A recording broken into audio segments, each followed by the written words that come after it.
Cambridge, as North Korean dictator Kim Jong-un and U.S. President Donald Trump's war of words escalates. Independence Day celebrations, commemorating the Korean Peninsula's 1945 liberation from Japanese colonial rule, are unfolding in both North and South Korea.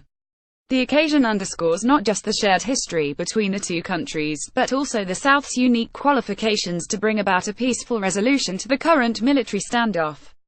As much as Kim may enjoy threatening the most powerful country in the world, the United States has never been North Korea's primary target.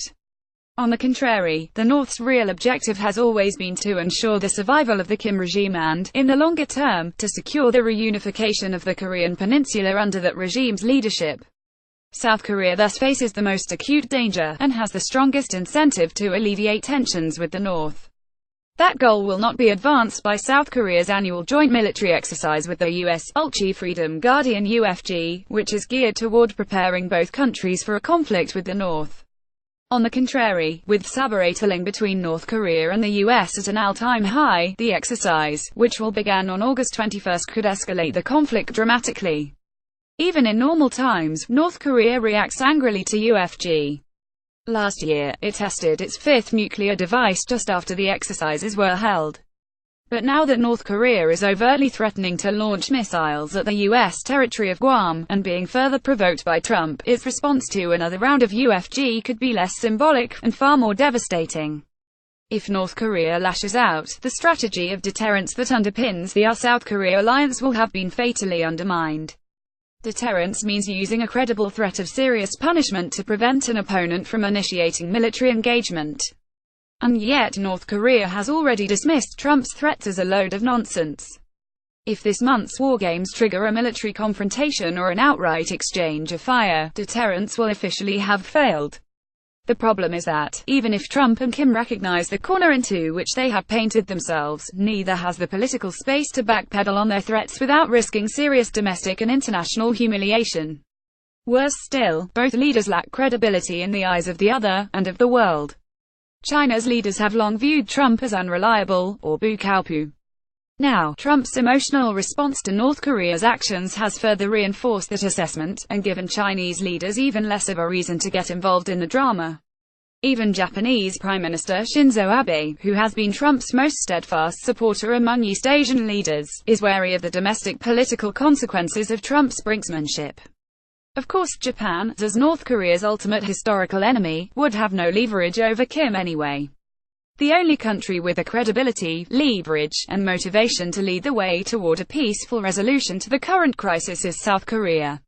But South Korea has so far straddled the line between antagonism and diplomacy.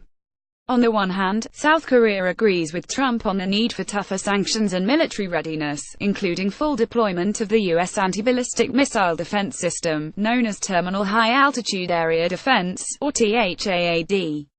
On the other hand, it has indicated that it would be willing to engage in joint military talks and diplomatic dialogue with North Korea, and it even invited Kim's government to participate in a joint Independence Day celebration. The North refused, citing the planned UFG.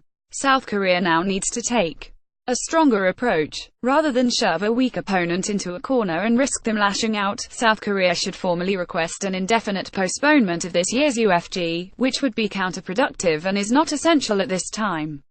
The US and South Korea already held massive joint exercises involving about 320,000 troops, more than 6 times the combined troop strength of the planned UFG, in March and April of this year, and in 2016. During that period, the U.S. also deployed a strike group, including the nuclear-powered aircraft carrier USS Carl Vinson, to the region, saying that it would counter reckless acts of aggression with whatever methods the U.S. wants to take. The U.S. also docked one of the largest nuclear-powered submarines in the world, the USS Michigan, in South Korea, and held decapitation exercises to prepare troops to infiltrate North Korea and eliminate Kim and his ruling cohort. Simply put, this month's UFG exercises are far from critical to the US-South Korea alliance. By suspending them, South Korea would have an opportunity to pursue inter-Korean military-to-military dialogue with the North, while reinstating basic communications channels, including hotlines, which were cut off early last year. The South should also urge its northern counterpart to coordinate the commemoration of Independence Day, a near-sacred day for all Koreans, as a symbolic gesture of a unified Korean past and possible future. Donate now to be sure. South Korean President Moon Jae-in's administration has already made such overtures, and to no avail. But it may be more successful if it can use a postponed UFG as leverage. In the event, South Korea would emerge as a legitimate broker in the conflict between the US and North Korea, rather than as a US lackey, as the Kim regime likes to view it. That would greatly improve the prospects of a future negotiation among the three actors, once things have cooled down. South Korea, with its affinity to both the US and North Korea, is uniquely suited to defuse the current situation. The stakes are too high for it not to try.